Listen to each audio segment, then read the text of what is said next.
My son slammed his fork down and told me I was just another mouth to feed.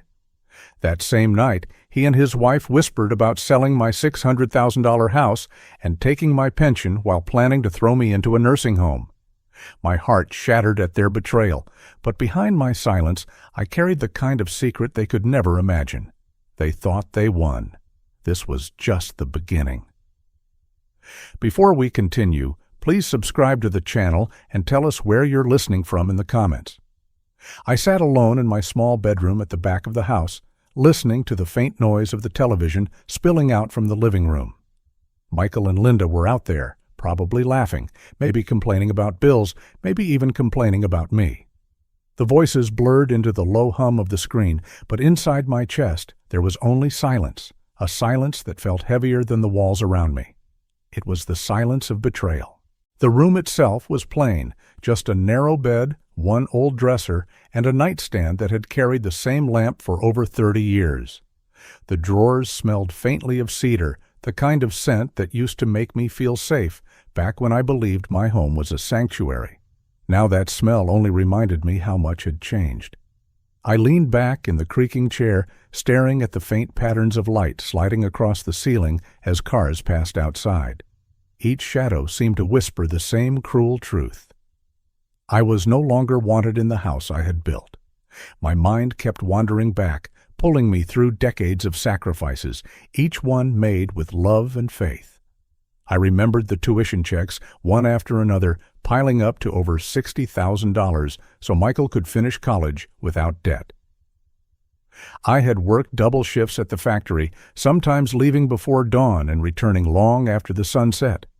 I did it all because I believed in his future. I wanted him to have the opportunities I never had.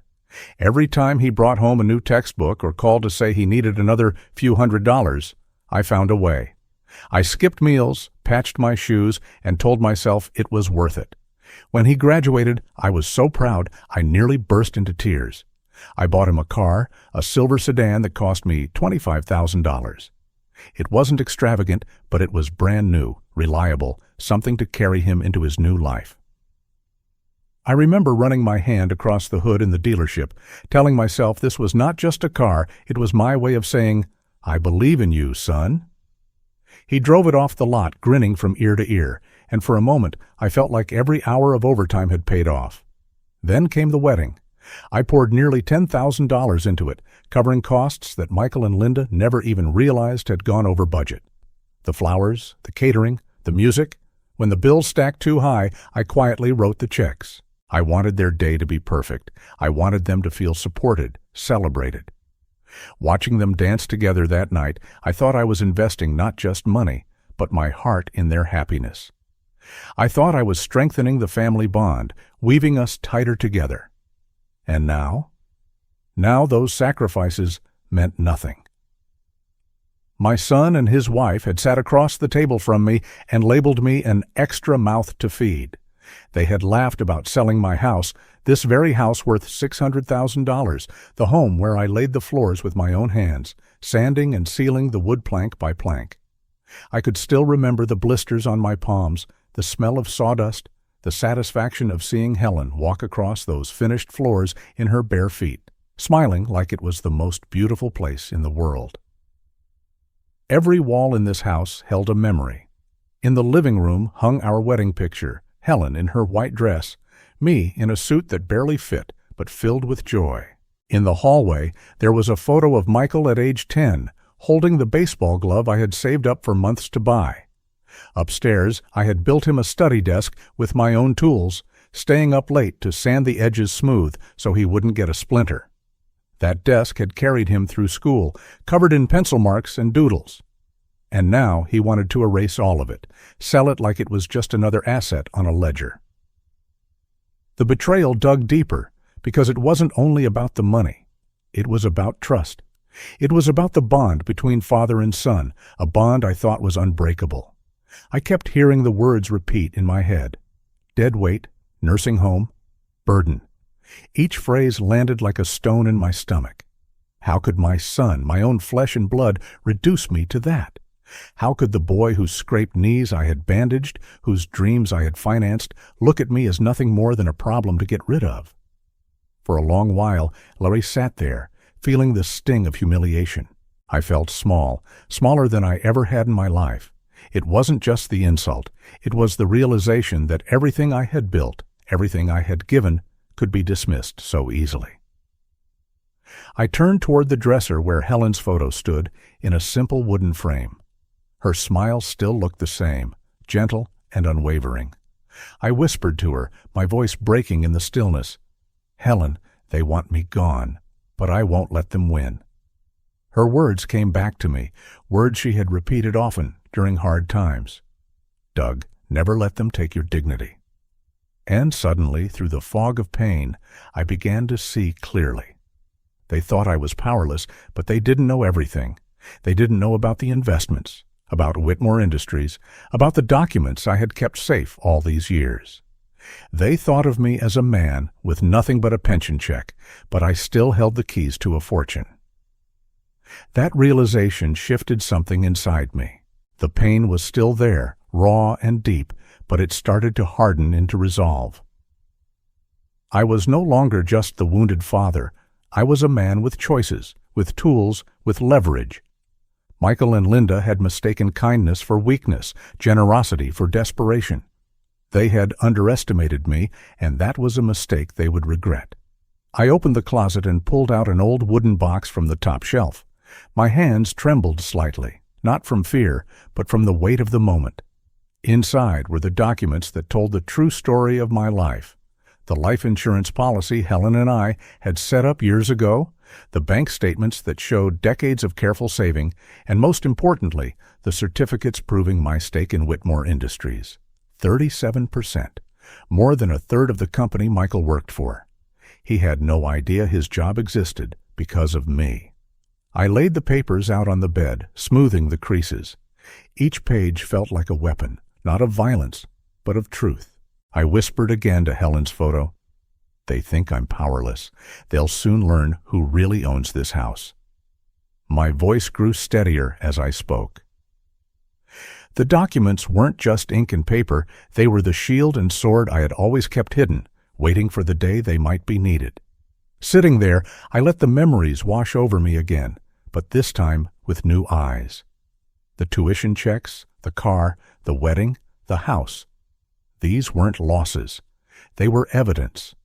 They proved who I was, a man who had given, built, sacrificed. They proved that Michael's betrayal wasn't born from my failures, but from his greed. That difference mattered. That truth mattered. I folded the papers back into the box carefully, as if they were sacred. Then I placed the box on the nightstand where I could see it. I wanted it close, a reminder of the power I still had. Outside, the television clicked off, and the house sank into quiet again. But the quiet no longer felt heavy. It felt like preparation. It felt like the calm before a storm. I sat back down, the lamplight glowing warm against the wood-paneled walls. This was the same room Helen and I had painted together, the same lamp she used to read by at night. I remembered her laughter filling the room, remembered the way she would rest her head on my shoulder after a long day. For a moment, grief pressed against my chest. But then I looked at the box, at the proof of all I had built, and the grief turned into determination. They wanted to treat me like a burden, a dead weight, but they had forgotten something important. This house was mine. This company was mine. This dignity was mine. And I wasn't going to let anyone, not even my own son, take that away. I reached for a pen and a piece of paper from the desk. Slowly, deliberately, I wrote down a list. Names, phone numbers, steps to take. My lawyer, Richard Millis, is an old friend I could still trust, the bank manager who knew me personally. And, of course, Leonard Whitmore, the partner who had built the company with me from the ground up. Each name was a reminder that I wasn't alone, not really. I had allies. I had options. I leaned back, staring at the list. "They think this house is theirs to sell," I muttered under my breath. "They think I'm finished, but they don't know me. They don't know who they're dealing with." The night stretched on, quiet and steady. The papers remained on the nightstand, the list beside them. I knew tomorrow would be the beginning of something new, something bigger than they could imagine. For now I let the silence settle, let the lamp cast its golden light across the room. I felt the weight of betrayal.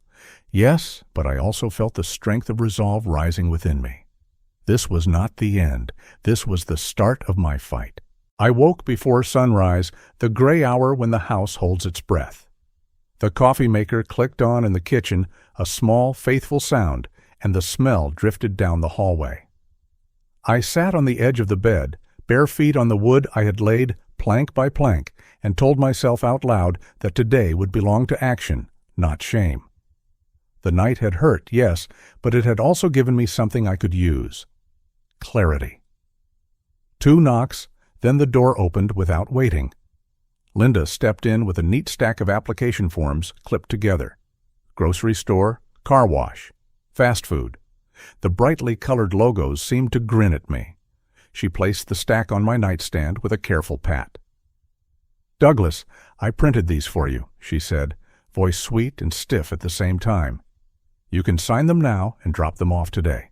Start times are flexible." She smiled like a flight attendant describing exits. Michael leaned against the doorframe, arms folded high across his chest. "See, Dad, Linda lined everything up. No more confusion. You'll be earning your keep by this afternoon." I looked at the papers. My name was already typed into the blanks, my date of birth, even my phone number. It felt like a verdict. I kept my breath steady and touched the top sheet the way you test the weight of a tool. "All right," I said, letting my voice be flat and small. "I'll take a look." Linda nodded as if I had passed a polite exam. "There's a hiring event at the car wash around 3. First come, first served." She glanced toward my closet. "Wear something that can get wet." Michael chuckled. "Honest work." "Honest work," I repeated inside. I let the words roll through me and fade. When they left, the room seemed to exhale. I slipped the stack into the drawer and opened the closet where I kept the old wooden box on the top shelf. The lid creaked the same way it always had. Inside were the things no one else in this house seemed to remember existed. The life insurance policy Helen and I bought when Michael was little, the bank passbooks, and the certificates from Whitmore Industries with my name stamped hard in black ink. At 7:15, I called my lawyer, Richard Miller.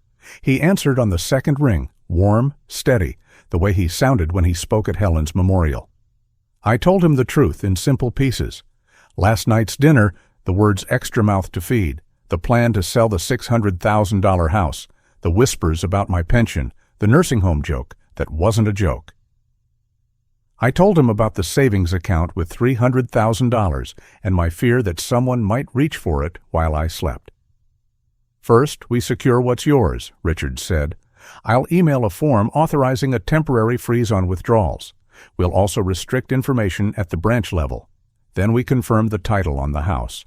Are you the sole owner?" "Sole owner," I said.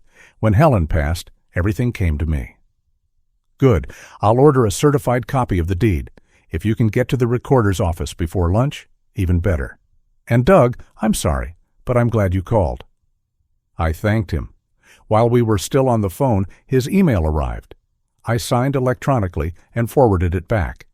He patched in the branch manager, a woman named Paula. Her tone shifted the moment she heard Richard's name. She pulled up my account, confirmed the balance, read the last transactions, and then said the word I needed: frozen. She added a note that no information would be shared with anyone but me or my attorney in person with identification. I wrote her name on a yellow pad and underlined it. When I hung up, the room felt larger. The air felt cleaner. I set the phone down and looked out the window at the maple that shaded the driveway. I remembered Michael at 10 lying beneath it, hands behind his head, telling me he wanted to be important someday. I had told him he already was. The county recorder's office opened at 9. I drove there with my folder on the passenger seat and parked beside a delivery truck whose engine ticked as it cooled. Inside, the building smelled like paper and polish. A clerk with gray hair and kind eyes took my request, stamped it, and told me to wait 10 minutes.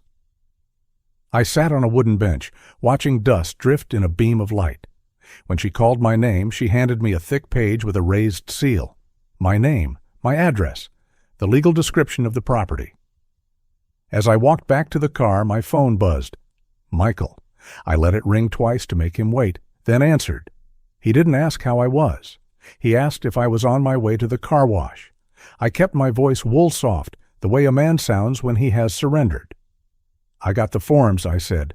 Son, I'll do what you say. He made a pleased sound, like a coach hearing a player promise to hustle. He said I should be there early. He said it would look good if I showed initiative. He said he would check in later. Then he hung up. I stared at the screen until it went black, then put the phone away and breathed out long and slow. The words tasted like metal. I let the taste fade. I called Richard back and lowered my voice, even though I was alone in the car. They think I'm weak, I told him, feeling the steadying click of each syllable. But this is just the opening move.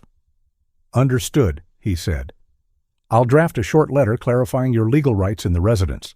I'll also prepare a memo documenting your shareholder status at Whitmore. We may not need either, but it never hurts to have the truth in writing. I thanked him again and drove to the bank to meet Paula in person.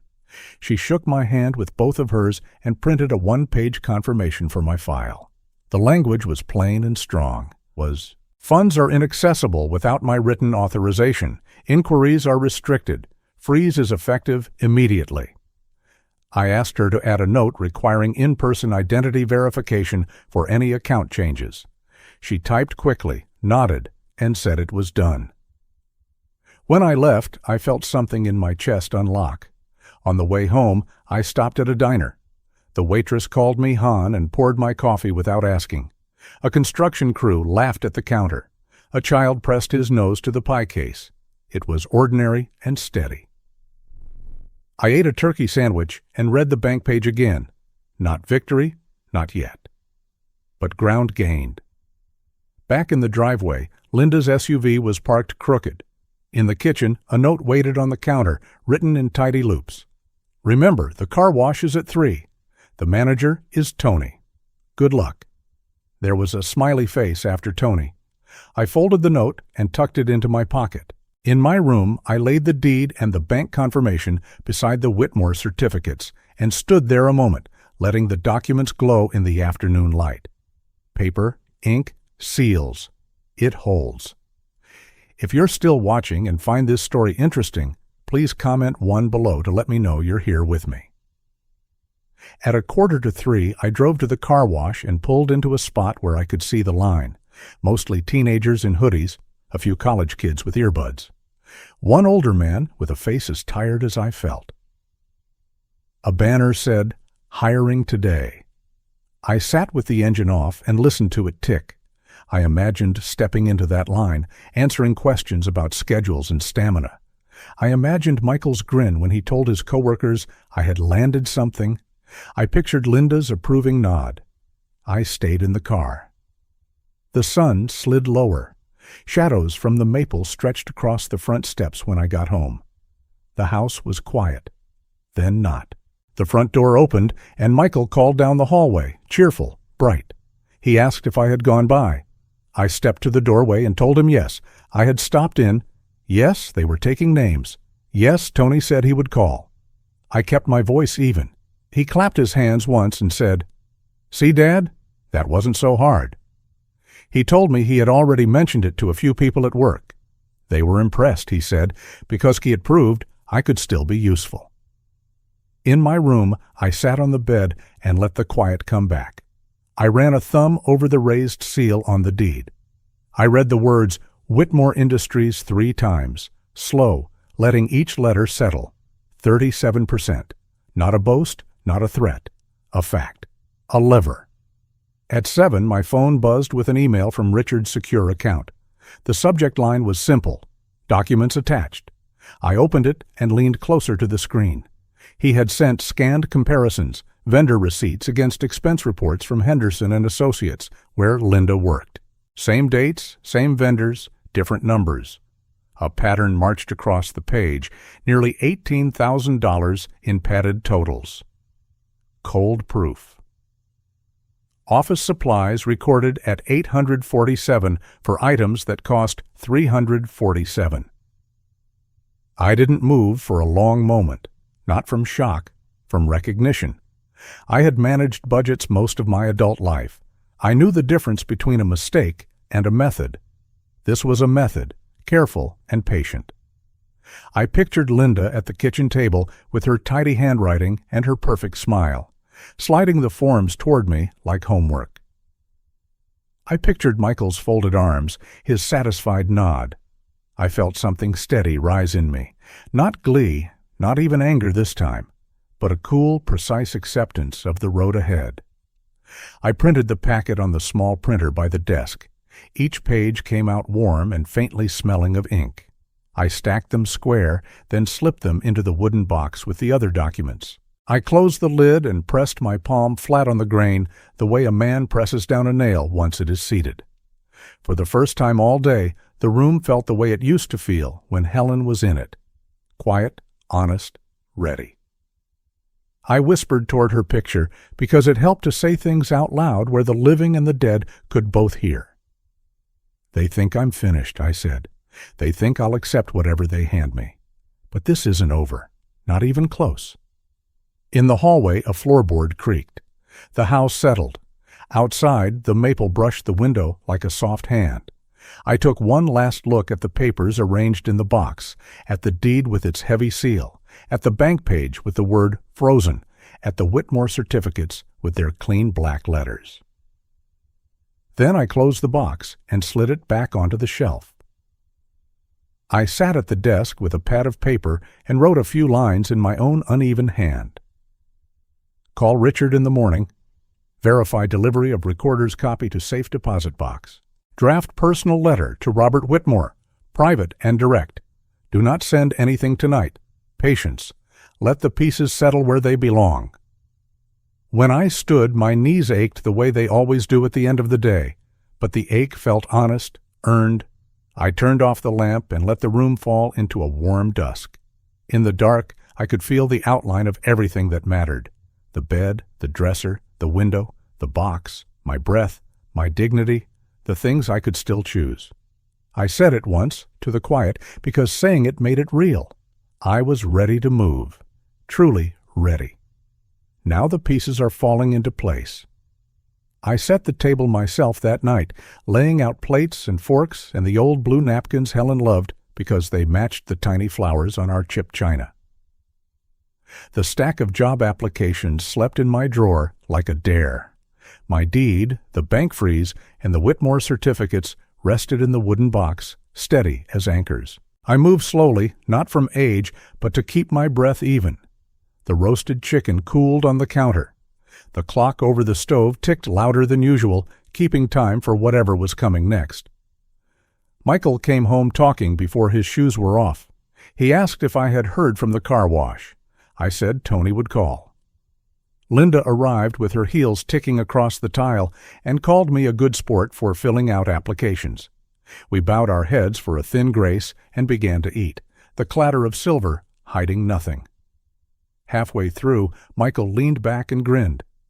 "Dad, I told my coworkers you'll be our janitor." They laughed their heads off. Linda tilted her head. "Not everyone gets such a prestigious job cleaning offices." I kept my fork from shaking and asked about their day. They talked, I nodded, and passed the bread. I let them believe my silence was surrender. When the kitchen was cleared, I washed the plates and went to my room. I opened the wooden box and read Richard's packet again. Same vendors, same dates, wrong totals. $18,000 was layered into expense reports like dust. I attached the scans to a short email and sent it to Mr. Henderson. The whoosh sounded like a latch sliding home. I set the laptop beside Helen's photo and whispered that I would not let anyone sell our floors out from under us. Morning came clean and early. Michael knocked and didn't wait. "Be ready by 7, he said, and handed me a roll of plastic liners like a prop. I dressed in the plain clothes he had chosen for me and poured coffee while the maple outside showed a rim of red. We drove past the school where he played ball and the church where we said goodbye to Helen. He said nothing. His jaw worked like he was chewing a nail. Whitmore Industries rose from the curb in glass and steel. I had stood here when it was weeds and cracked asphalt, believing in a garage dream. The guard waved us through.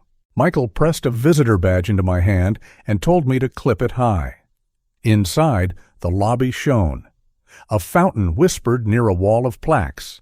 He handed me a mop and a spray bottle like costume pieces. "Hold these so you look like part of the team," he said.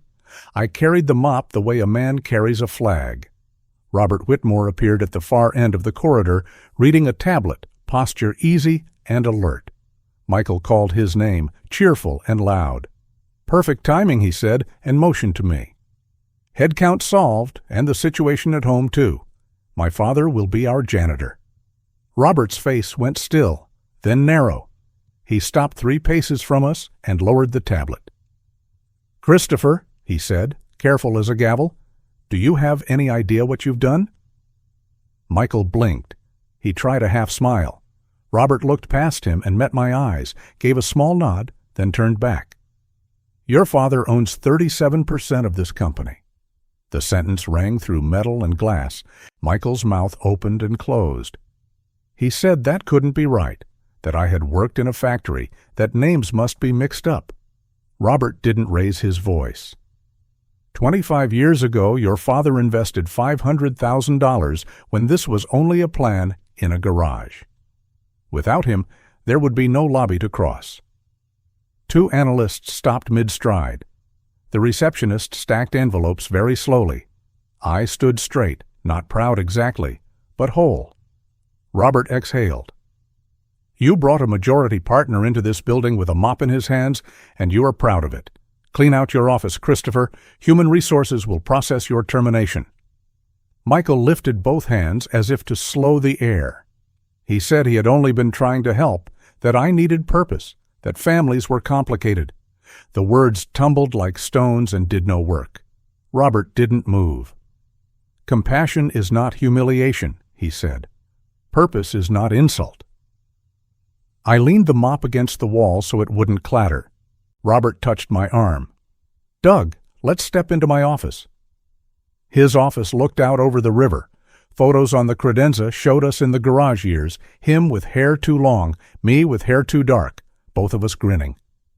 He closed the door and shook my hand like a homecoming. "Sorry you had to stand through that," he said. I told him I needed Michael to hear it from someone other than me. Robert asked how I was and what I needed. I told him my accounts were frozen on purpose, and my deed was confirmed. I said I did not want my son strip mining my life to feed his pride. I said I wanted clarity and respect. He nodded. A knock at the door brought an HR envelope with steps and badges to surrender. Robert thanked the young woman and set the paper aside. If you're still watching and find this story interesting, please comment 2 below to let me know you're here with me. "There's one more thing," I said, and told him about Linda, about the packet I had sent to Mr. B. Henderson, about numbers that did not add. I didn't gloat. I laid out the facts like tools before a job. Robert rubbed his forehead and said he wished it weren't so and that he was glad I was protecting myself. He opened the door. Michael stood in the hall with empty hands and a crooked tie, smaller than he had looked an hour before. "Dad," he said, voice raw. He reached, then let his hand fall. He said he didn't know. He said he only wanted the house to stop bleeding money, that $600,000 was a lot, that taxes were heavy, that everyone he knew was doing what they had to do to stay ahead. He used meeting words: cash flow, run one day, cost center. I told him quietly that I paid his tuition, bought his car, and helped with the wedding so he would not start married life with debt in his mouth. I told him I worked so he would never use the word burden about his own father. Robert said, not unkind, "Start by leaving this floor. We'll be in touch with the next steps." Michael backed away like a man who has found himself too close to a cliff. Robert offered to walk me out a side door. I chose the lobby and the sound of the fountain.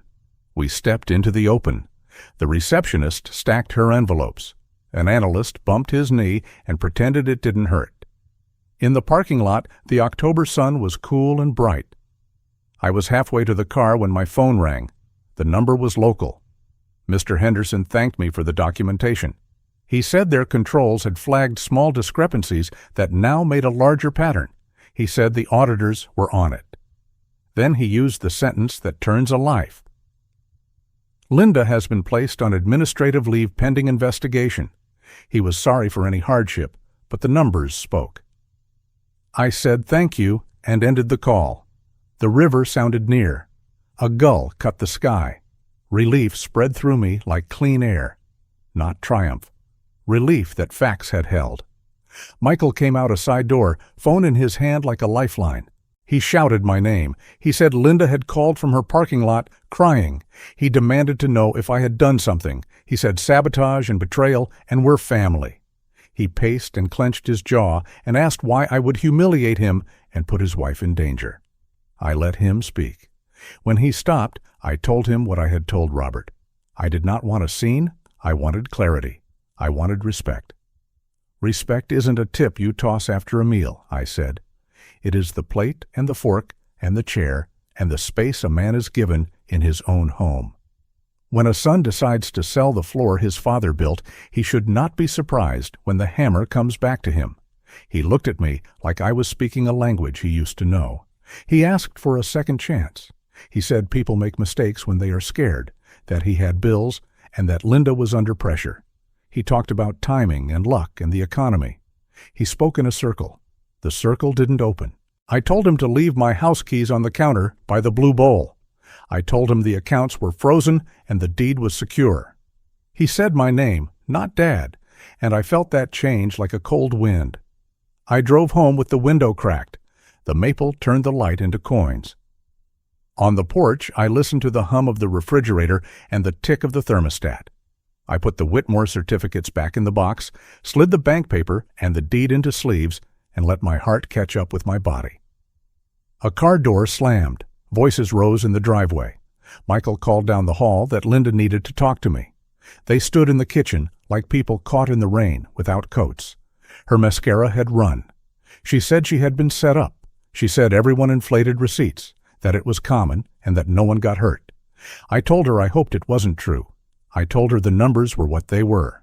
She said I was choosing papers over blood and called me cold and ungrateful. She said she kept the house running and that I didn't know how expensive groceries had become. Michael nodded at every third word as if agreement could change math. I remembered the $60,000 in tuition, the $25,000 for the car, the $10,000 for the wedding, and the extra $1,000 I slipped to the band so they would play one more hour. I remembered Helen in a thrifted blue dress at our own wedding, holding garden flowers, happy like a kingdom. My throat closed, then opened. I told them I would not argue. Not about this. Not today. I told Michael again to leave the keys. He set them in the blue bowl with a clink that sounded final. Linda asked where I expected them to go. I said I didn't know and offered a list of community resources. She laughed without humor and told me to keep my lists. They left the door a little too hard. The house hushed itself. That evening, Robert called to check on me. He said HR had finished the paperwork and added a note to my shareholder file that any family inquiry should be routed directly to me. He offered to send a driver. I told him I preferred my own steering wheel. He laughed and said he should have known. I made tea and carried the cup to my room. The steam curled like a signal. I thought about the ways a man protects what he loves, the ways he fails, the ways he learns. I thought about Helen and the day I told her about the garage plan and how she had said, "If you believe in him, then I believe in you." My phone buzzed, a text from Richard. All filings confirmed. He attached a short letter on his letterhead stating that my residence was solely mine by title, that any attempt to sell or encumber it without my signature would be invalid, and that any financial institution should contact his office immediately if approached by anyone other than me. I saved the file, emailed it to a folder named House, printed a copy, and placed it in the box. The tea cooled. A neighbor's dog barked twice and went quiet. I opened the window an inch and let the night come in. The maple leaves brushed the screen. Something smoky drifted from a fireplace down the block. I rested my hands on the sill until the ache left, then closed the window and looked at Helen's picture. "They thought I was weak," I said. "Now they see the cost." The words sounded like a low bell and steadied the room. Before Bede, I walked through the house like a man taking attendance.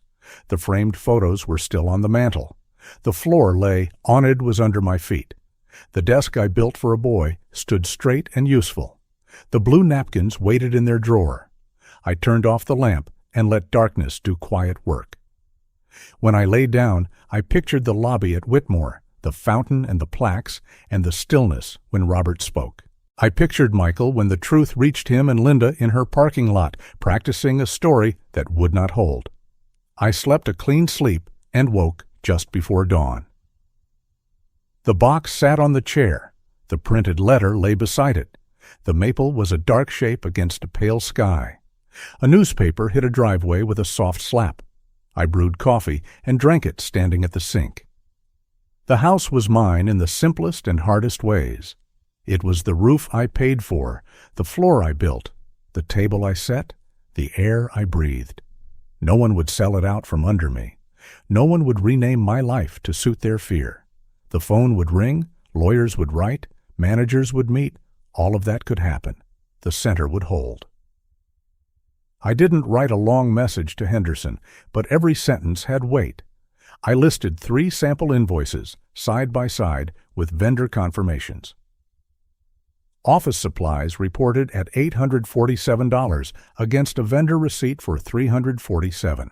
Equipment maintenance reported at $1,234 against a shop bill for $534. I noted the repeated $500 inflation pattern and the matching dates. I included a short line. I am a concerned party with direct access to these documents because they were left in my kitchen. No drama, no accusations, only numbers that could be checked by anyone who cared to look. The ride to Whitmore followed a route that could have been a timeline. We passed the park where I taught Michael to ride a bike, while Helen laughed from a blanket on the grass. We rolled by the high school where I had paid for yearbooks and field trips and shoes that fit. We stopped at a light beside the bank where I had signed the cashier's check for his tuition, $60,000 spread over semesters and summers. The car hummed. Michael tapped the steering wheel. The past rolled past my window, quiet as scenery. Robert did not just name the number. He spoke about time. He said the first dividend checks were small and came late, then grew into something solid and regular. He said my position entitled me to board meetings I had chosen not to attend, that I preferred to let him run the place while I kept my hands on a simpler life. He said the dividends alone could have paid the tuition I covered, the $25,000 for Michael's car, the $10,000 I put into that wedding when the budget fell short. He said all of it without looking at me like a wallet, but like a man who keeps his word to a partner. HR moved with quiet efficiency. A woman with calm eyes took Michael's badge and handed him a cardboard box for the things on his desk. An IT tech disabled his access while he stood there. A supervisor I did not know offered him some water. Someone from security waited a few feet away, hands folded, polite but unyielding. People did not gawk, but I felt the stillness of their glance as we walked by, the way offices hold their breath when a story breaks in the hallway. Henderson's call included details that told me he had already started. He said the pattern appeared over 8 months, January through August, never large enough to trigger a monthly alarm, always just under the threshold. He said the total variance was approximately $18,000 and that outside auditors would handle the review to avoid any claim of bias. He said Linda would have a chance to respond, that nothing was final, but that the evidence looked consistent. I thanked him for taking it seriously and told him I wanted only the truth, whatever it was. Before the sun cleared the trees, I wrote a note to myself. Keep the door open to what is decent. Keep the door closed to what is cruel. I folded the note and placed it in the box with the deed, the bank paper, and the certificates, then pressed my hand flat on the lid until the grain felt like a map I could read with my skin. I looked at Helen's picture and nodded, not because she could see, but because I needed to make a promise in a direction that meant something. I would finish what I had started. I would clean what I could clean. I would forgive what could be forgiven. I would not forget what must not be forgotten.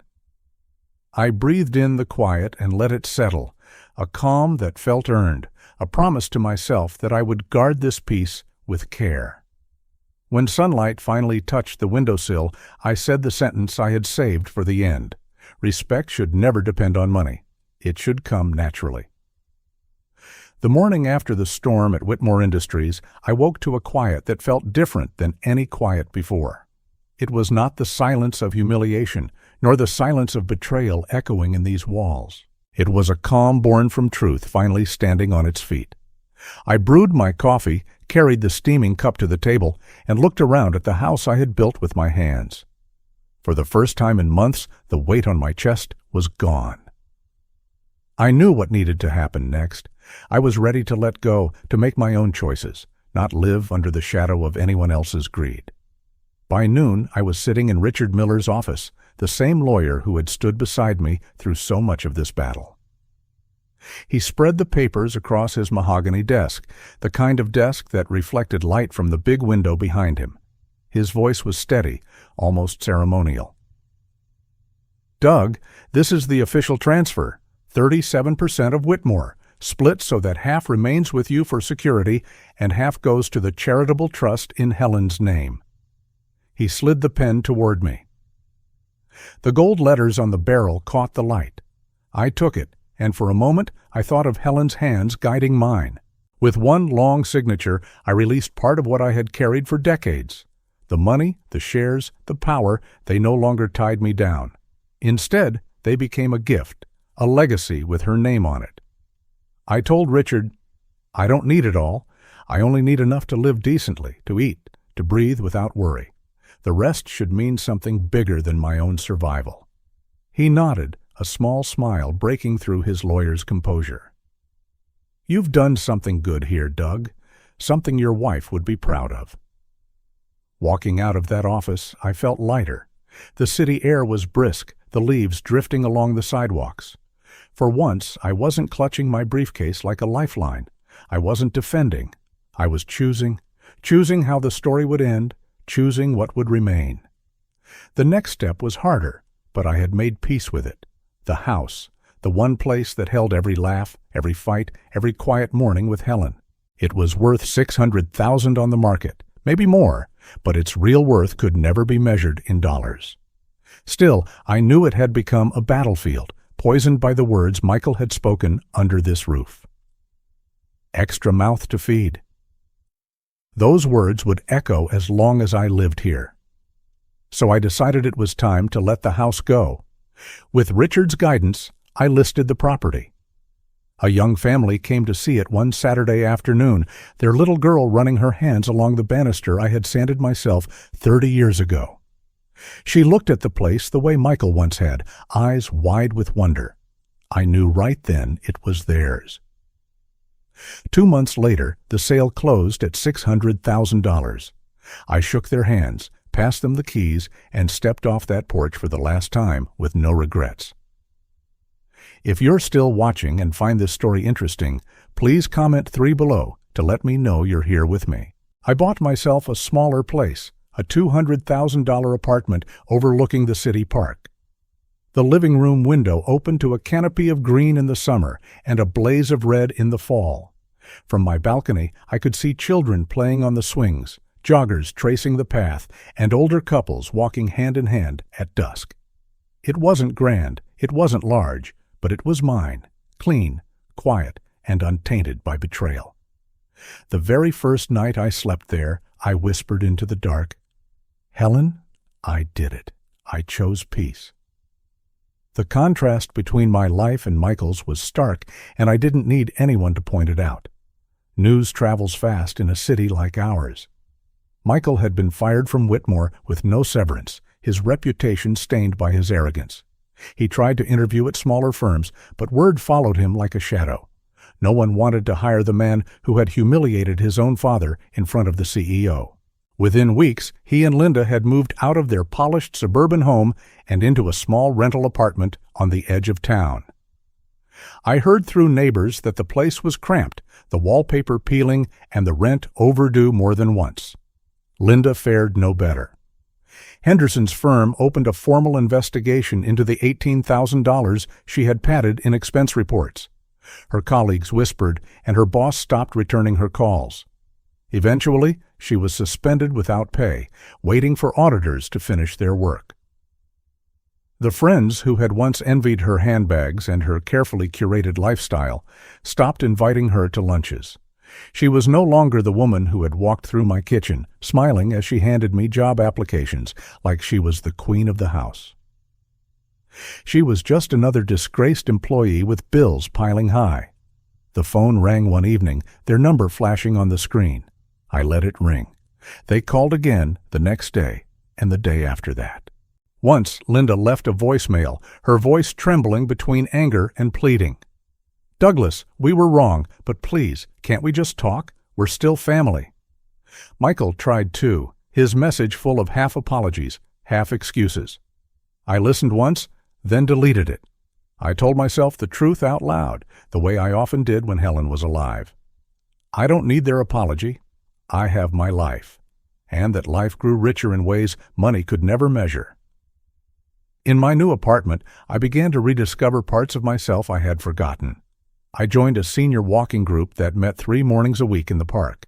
I dusted off the old guitar that had sat in my closet for 20 years and started strumming simple songs again. On Sundays, I volunteered at the food pantry downtown, stacking cans and carrying boxes, meeting men and women who had fought their own silent battles.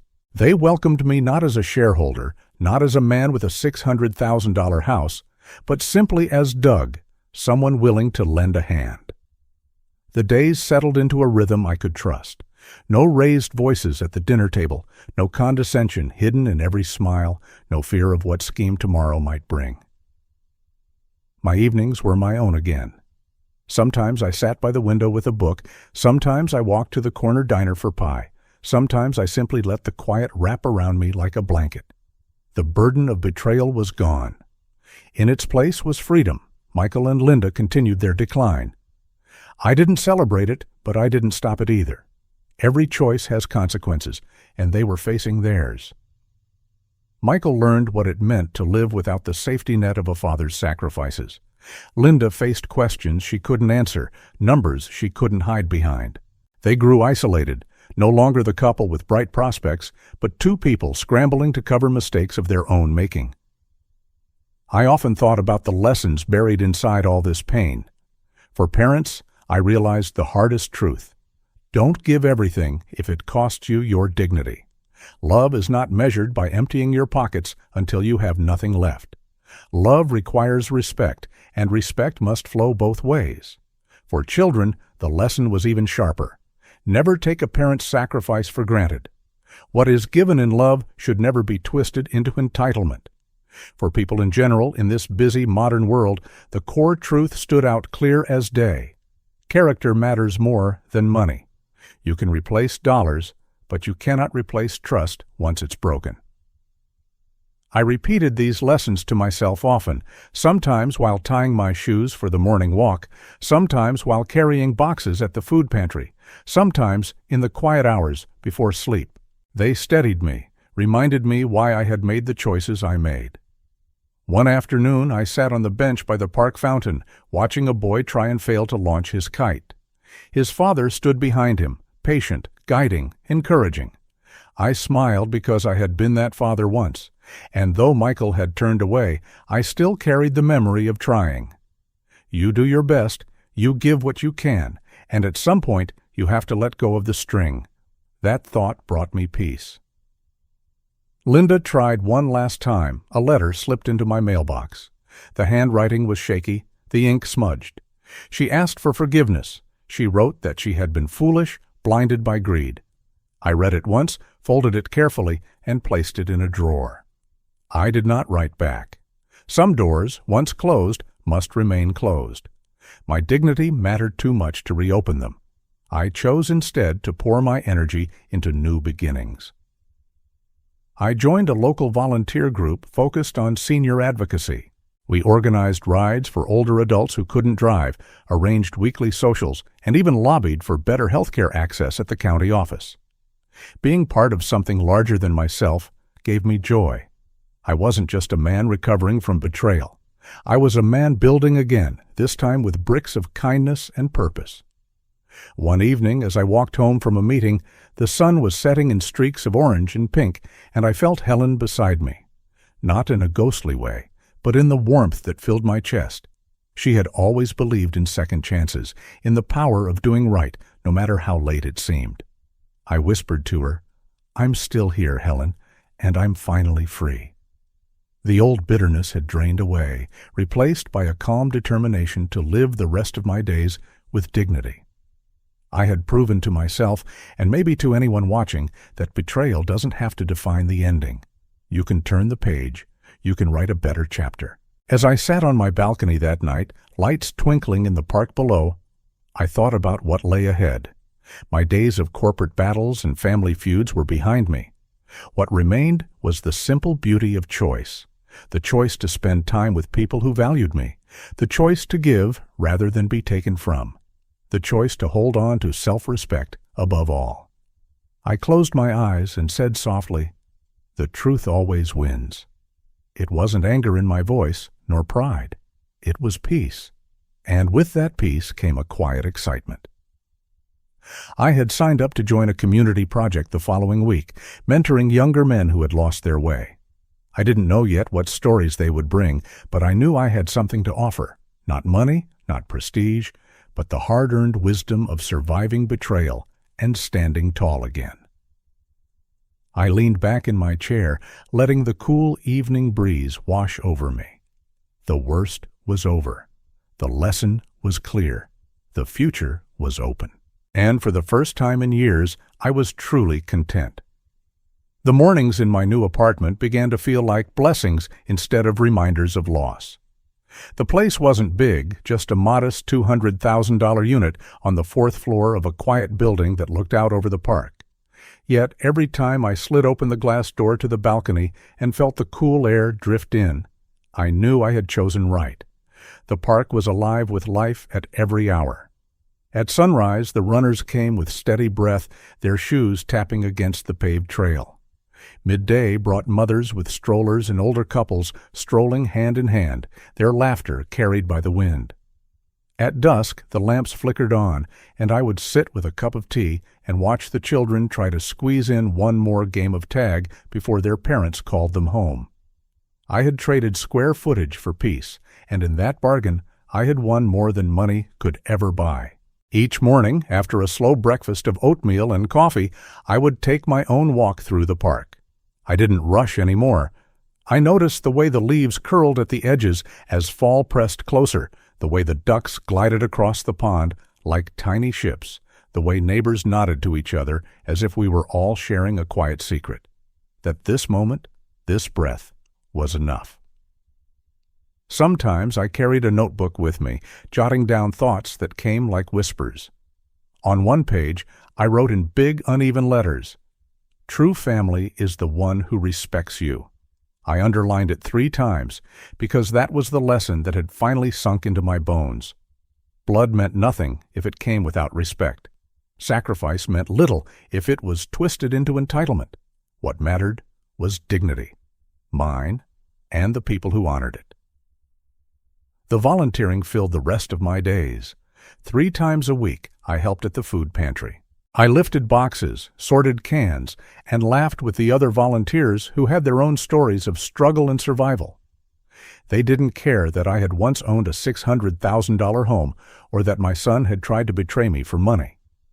To them, I was just Doug, the man with strong arms for lifting crates and a steady smile when the work stretched long. That simplicity healed me in ways I hadn't expected. It reminded me that worth isn't counted in dollars or titles, but in whether you show up when others need you. One Tuesday afternoon, the director of the center surprised me. She pinned a small badge to my shirt that read, "Volunteer of the Month." Everyone clapped, and I laughed. embarrassed at first, but then warmed by the sincerity in their faces. Later, sitting in my apartment with the badge resting on the table beside Helen's photograph, I felt as if her smile reached across the years. She had always believed in giving, always told me that helping others was the only investment guaranteed to grow. In that moment, I whispered, "Helen, I think you'd be proud." I felt her presence in the quiet, not as a ghost, but as a soft weight of love still guiding me. Of course, shadows lingered. The phone rang now and then, their number flashing across the screen. Sometimes it was Michael's voice on the voicemail, worn down and tired. Sometimes Linda's brittle and sharp at the edges. Once they sent a letter.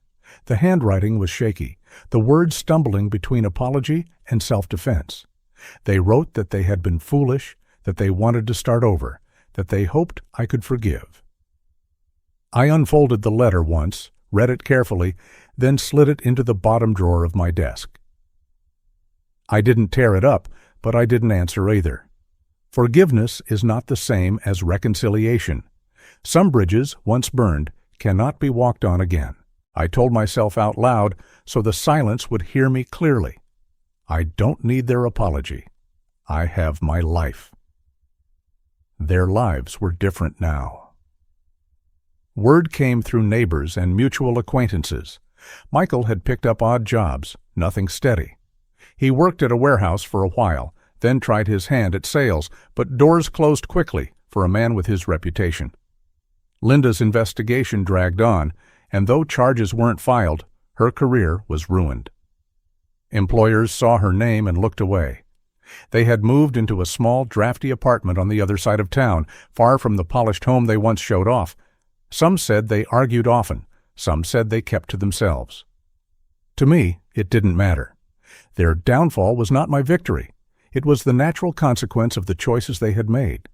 The distance between us was the only safety I had left, and I would not close it. I often thought about the lessons of it all. For parents, the message was clear. Don't sacrifice yourself until there's nothing left of you. Love is a gift, but gifts deserve gratitude, not assumption. A parent's dignity is not expendable, and no child has the right to strip it away. For children, the truth was equally sharp. Never take what your parents have done for you as guaranteed. Behind every tuition check, behind every set of car keys or wedding gift, is sweat, sacrifice, and years that can never be returned. Respect it, or risk losing more than money. You risk losing the relationship itself. And for all of us, in this restless modern world where everyone seems to be chasing more, the truth is steady. Character is the only currency that holds its value. Houses can be sold, bank accounts drained, reputations ruined, but integrity, that is wealth, no one can steal. As autumn deepened, I settled into routines that felt both new and familiar. I started a small journal project at the senior center, encouraging older men and women to write down their stories, no matter how simple. We sat in circles with coffee and donuts, sharing bits of memory. A retired teacher wrote about her first classroom in 1963. A widow remembered the day she met her husband at a county fair. I shared pieces of my own, about working long shifts, about Helen's laugh echoing through our kitchen, about the son I had tried so hard to raise. We laughed, sometimes cried, but always walked away lighter. The act of remembering together felt like reclaiming pieces of dignity no one could touch. Then came a small, unexpected moment that sealed the change in me. One morning, the mayor's office sent a letter of thanks to the volunteer group for our work with seniors. Inside, my name was mentioned specifically, commending my dedication. It was just a paragraph on city letterhead, but when I read it, I felt a swell of pride, not the pride of money or titles, but the pride of knowing I had rebuilt myself from ashes. I taped that letter inside the cabinet where I kept my tea, so I would see it each morning and remind myself that life had not ended with betrayal. It had begun again with choice. I also began attending Sunday services more regularly, not out of obligation, but because the hymns gave me a sense of grounding. Sitting among neighbors, singing words of hope, I felt part of something bigger than the wounds I carried. Sometimes, when the choir rose in harmony, I closed my eyes and imagined Helen's voice beside mine, clear and steady. That vision held me up through the weeks when loneliness tried to creep in. As winter came, I walked the park in heavier coats, crunching through the frost, watching the trees stand bare but unbroken. I realized that was me, too, stripped down, scarred, but standing. My apartment, though smaller, felt warmer than any home had in years. Each item inside carried meaning. The old clock that Helen's parents had given us. The blue bowl was where Michael had once dropped the keys for the last time. The framed photo of our wedding day. These were not just objects. They were anchors reminding me who I was, what I had endured, and what I had chosen. One evening, I sat by the window with a notebook and wrote the words that had been circling in my mind for months. I finally found where I belong. Dignity is the only wealth no one can steal. I read it aloud, once, twice, letting the sound fill the room. That was the truth of my journey. That was the ending I had earned. I know now that my relationship with Michael and Linda is over. There will be no reconciliation, no family dinners to mend what was broken. They crossed lines that cannot be uncrossed, and in doing so, they taught me the hardest lesson of all. Sometimes the only way to save yourself is to walk away completely. When they reach for me again, and I know they will, I will not answer. I am not cruel. I simply value my peace too much to invite chaos back in. Self-respect is not negotiable. Not anymore. So here I stand, in this new life, not as a victim, but as a man who chose to rise. My apartment may be smaller, my possessions fewer, but my heart is lighter. I walk each day with the knowledge that I survived betrayal and built something better. When neighbors wave, when children in the park laugh, when volunteers at the pantry clap me on the back, I feel the richness of a life that cannot be measured in bank balances. If there's one final truth I want to leave behind, it's this. Family is not just the people tied to your blood. Family is anyone who respects your dignity, who sees you not as a burden, but as a person of worth. For parents, never forget that your value does not disappear just because you grow older. For children, never forget that love and sacrifice from your parents are gifts, not debts to be exploited. And for all of us trying to navigate this modern, restless world, remember, money may rise and fall, but character, that is forever. As I close this chapter of my life, I know I am where I belong. The betrayal, the anger, the courtrooms, the slammed doors, they are behind me. Ahead is only the quiet peace of a life lived on my terms. I sit on my balcony, watching the lights flicker in the park, listening to the wind move through the bare branches, and I whisper the words that carry me forward. I don't need their apology. I have my life. The story has come to an end. I hope it has brought you valuable lessons and insights. If you enjoyed this content, please like, share, and subscribe to the channel so you won't miss the next video. Goodbye, and see you again.